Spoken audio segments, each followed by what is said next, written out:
വീര്യം കുറഞ്ഞ മദ്യത്തിന് നികുതി ഇളവ് നൽകാനുള്ള ബജറ്റ് പ്രഖ്യാപനത്തിൽ അഴിമതി ആരോപിച്ച് പ്രതിപക്ഷം. മദ്യകമ്പനിയായ ബക്കാഡിയുടെ അപേക്ഷ സ്വീകരിച്ച് അതിവേഗത്തിലാണ് തീരുമാനമെന്നും പ്രതിപക്ഷം ആരോപിച്ചു. ഭരണപക്ഷത്ത് നിന്ന് ആവശ്യമുയർന്നതിന് പിന്നാലെ ആരോപണം സഭാരേഖകളിൽ നിന്ന് നീക്കി. എന്നാൽ സഭയ്ക്ക് പുറത്ത് നടത്തിയ വാർത്താസമ്മേളനത്തിലും പ്രതിപക്ഷം അഴിമതി ആരോപണം ആവർത്തിച്ചു. അടിയന്തര പ്രമേയ നോട്ടീസ് നിരാകരിച്ചതിനു പിന്നാലെയാണ് പ്രതിപക്ഷം വീര്യം കുറഞ്ഞ മദ്യത്തിന് നികുതി കുറച്ച തീരുമാനത്തിൽ അഴിമതി ആരോപിച്ചത്. മുഖ്യമന്ത്രിയും ആഭ്യന്തരമന്ത്രിയും ആവശ്യപ്പെട്ടതിനെ തുടർന്ന് ആരോപണം സഭാരേഖകളിൽ നിന്ന് നീക്കി. എന്നാൽ സഭാ സമുച്ചയത്തിൽ നടത്തിയ വാർത്താ സമ്മേളനത്തിൽ പ്രതിപക്ഷം അഴിമതി ആരോപണം ആവർത്തിച്ചു. ബക്കാഡി കമ്പനി എന്ന് പറയുന്ന ഒരു സ്ഥാപനത്തിന്റെ അപേക്ഷയുടെ അടിസ്ഥാനത്തിൽ ആണ് ഈ തീരുമാനമെടുത്തത്. റെക്കോർഡ് വേഗത്തിൽ ഇതിന്റെ ഫയൽ മൂവ്മെന്റ് നടന്നു എന്നുള്ളതാണ് ഇപ്പോൾ പുറത്തു വന്നേക്കുന്ന കാര്യം.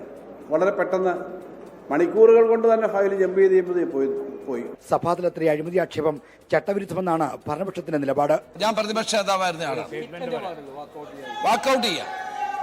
പക്ഷേ ആ കേസിന്റെ മെറിറ്റിലേക്ക് ആ റൂൾ 50 കൊടുത്ത നോട്ടീസിലെ മുഴുവൻ കാര്യങ്ങളും അദ്ദേഹം പ്രസംഗിച്ചു. ഞങ്ങൾക്ക് ഗവൺമെന്റ് സൈഡിൽ നിന്നും മറുപടി പറയാൻ അവസരം പോലും കിട്ടാത്ത ഒരു കാര്യമാണ്. റൂൾ 52-ന്റെ വളരെ വലിയ വയലേഷനാണ് ഇവിടെ നടന്നിരിക്കുന്നത് സഭയിൽ. ബജറ്റ് ചർച്ചയുടെ ആദ്യ ദിവസം പരാമർശ വിഷയം മാത്രമായിരുന്ന നികുതി കുറയ്ക്കൽ റൂൾ 50 പ്രകാരം ഉന്നയിക്കാനായിരുന്നു ഇന്നത്തെ പ്രതിപക്ഷത്തിന്റെ ശ്രമം. KN ബാലഗോപാൽ നൽകിയ നോട്ടീസ് സ്പീക്കർ തള്ളിക്കളഞ്ഞു. അത് ദയവായിട്ട് ചർച്ചയാക്കരുത്. നമുക്ക് അങ്ങേക്ക് ഇത് വേണമെങ്കിൽ ഒരു സബ്മിഷനായിട്ട് പിന്നീട് ഏതെങ്കിലും സന്ദർഭത്തിൽ കൊണ്ടുവരാം. അടിയന്തര പ്രമേയ നോട്ടീസ് തള്ളിയത് സഭയെ പ്രക്ഷുബ്ധമാക്കി.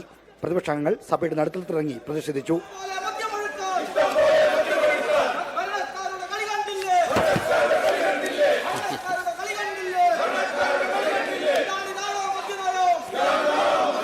വീര്യം കുറഞ്ഞ മദ്യത്തിന് നികുതി കുറച്ച നടപടി ചർച്ച ചെയ്യാത്തതിൽ പ്രതിഷേധിച്ച് പ്രതിപക്ഷം നിയമസഭയിൽ നിന്ന് ഇറങ്ങിപ്പോയി. 24 തിരുവനന്തപുരം.